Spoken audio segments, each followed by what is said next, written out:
Pessoal, nós vamos tratar de um tema agora que eu gosto de chamar aí de um tema avançado, né? Por quê?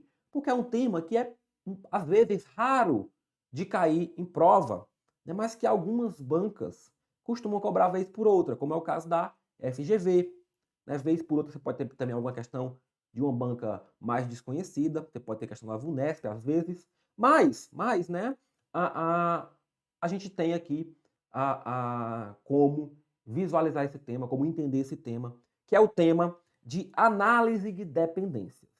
Olha só, nós sabemos que as formas normais, a partir da segunda forma normal, elas trabalham com o conceito de dependência funcional. Beleza? Aí a gente sabe que a segunda forma normal não pode ter dependência parcial, que a terceira forma normal não pode ter dependência transitiva, que a terceira forma normal não pode ter dependência multivalorada, dependência transitiva a terceira, né? Que a quarta não pode ter dependência multivalorada e que a quinta não pode ter dependência de junção. Beleza. Sabemos esses conceitos. Agora nós vamos visualizar como que podem ser cobradas algumas questões que apresentam as dependências e fazem algum questionamento em torno das formas normais. É isso que a gente vai trabalhar aqui nessa aula. Olha só vendo aqui o conceitinho de dependência funcional, né? O que é o conceitinho de dependência funcional, meu povo? O que é o conceito de dependência funcional? É um relacionamento entre dois ou mais atributos, de forma que o valor de um atributo identifique o valor para os outros atributos. Da seguinte forma, A determina B. Né? A determina B. Isso aqui é a representação de uma dependência funcional. O que é que significa isso? Que a partir do valor de A, eu consigo saber o valor de B. Né? Professor, dá um exemplo. Tá aqui os exemplos. Ó. Vamos pensar na tabela com o nome CPF, nome e salário. Nessa tabela com o nome CPF, nome e salário, nós temos as seguintes dependências funcionais. CPF determina nome, ou seja, se eu sei o CPF do cidadão ou da cidadã, eu consigo descobrir o nome dela fazendo uma consulta simples. Se eu sei o CPF, eu consigo também descobrir qual é o salário associado àquele CPF. E da mesma forma, né, se o CPF determina um em separado e o outro em separado, então a partir do CPF eu consigo descobrir o nome e o salário. Eu consigo descobrir o nome e o salário. Tranquilo? Por outro lado, veja só que salário não determina nome. Salário, se aparecer isso aqui, né? Salário, setinha nome, isso aqui não é uma dependência válida. Por quê? Porque a gente não consegue descobrir o nome com base apenas no salário. Inclusive, várias pessoas, né, vários nomes podem ter o mesmo salário. Então, não tem como fazer essa descoberta. Então, isso aqui não representa uma dependência funcional válida. As de cima representam, essas do CPF representam, agora salário não. Então, nós dizemos que CPF determina nome, ou nome é dependente funcionalmente de CPF, ou é dependente de CPF. Beleza? Então, esse é o conceitinho de dependência. Ok. Agora, nós vamos avaliar cada uma das formas normais e visualizar e entender como que o conceito de dependência funcional impacta nessas formas normais. Vamos lá. Primeira forma normal, antes de tudo, é uma forma normal que não é baseada no conceito de dependência funcional, pessoal. Para estar numa primeira forma normal, basicamente a tabela, né, vai ter que ter somente atributos atômicos. Não devemos ter atributos nem multivalorados nem compostos. Então não tem relação com dependência funcional, porque dependência funcional é relação entre atributos. Para avaliar se uma tabela está na primeira forma normal, basicamente eu vou estar preocupado se cada atributo em separado possui ou não a característica de ser atômico ou de ser indivisível. Então eu não olho para dependências entre atributos. Ok, agora, a partir da segunda forma normal, aí a gente vai trabalhar com os conceitos de dependências funcionais. Tá? A gente vai trabalhar com os conceitos de dependências funcionais. Na segunda forma normal, o que é que a gente não pode ter? a gente não pode ter dependência parcial. O que é uma dependência parcial? Se eu tenho uma chave formada por mais de um atributo, o atributo que é não chave não pode depender apenas de uma dessas partes, né? De apenas um dos atributos que forma essa chave composta. Ele tem que depender da totalidade dessa chave. Ok? Então, olha só. Se A e B forem uma chave composta de uma tabela, então não podemos ter nenhum atributo não chave que dependa somente de A ou somente de B. Ele tem que depender... Desculpa. Tem que depender de A e B juntos. Tem que depender de A e B juntos. Tem que depender dos dois e não somente de um deles. Ok? Então, isso é a definição. Agora, vamos ver um exemplo e como é que a gente faz a análise disso. Pensa na seguinte, né? Visualiza a seguinte estrutura de tabela, cuja chave seja número do pedido e número de peça. Então, nós temos uma chave composta. Temos aqui uma tabela pedido, né? Tabelinha pedido, ó.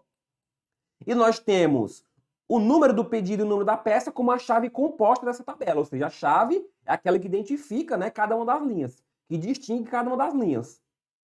Então, ela é uma chave composta. Beleza. E aí, nessa tabela, né, além dessa estrutura, nós sabemos que temos as seguintes dependências funcionais. Ou seja, temos as seguintes determinações.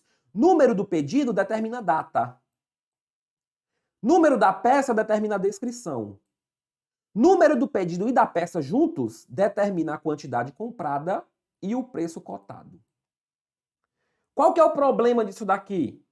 Qual que é o problema disso? Perceba que, por exemplo, descrição e data são determinados apenas por parte da chave. Dependem apenas de parte da chave, né? Então, a data depende apenas do número do pedido, não depende do número da peça. E a descrição depende apenas do número da peça e não do número do pedido. E para estar na segunda forma normal, tem que depender de quem? Tem que depender dos dois.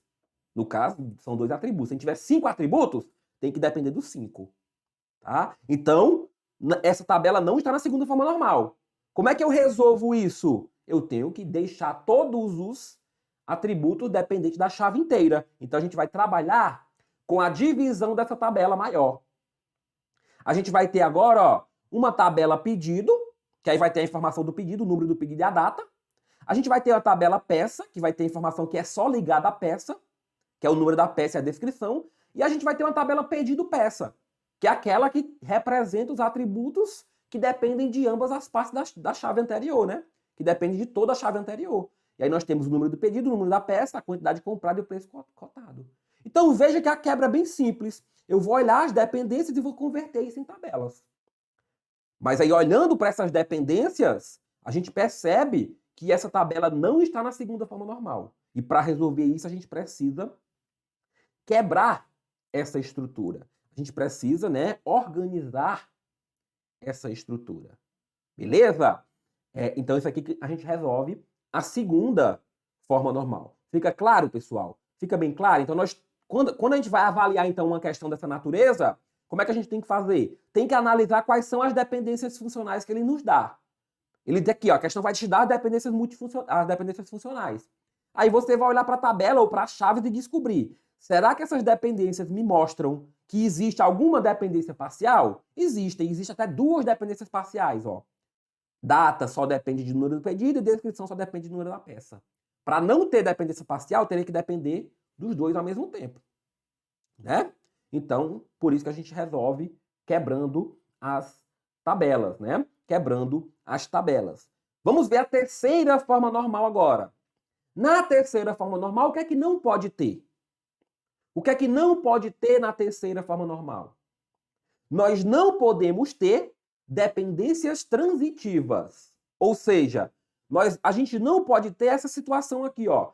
Se A determina B e B determina C, então o A vai determinar C indiretamente, transitivamente.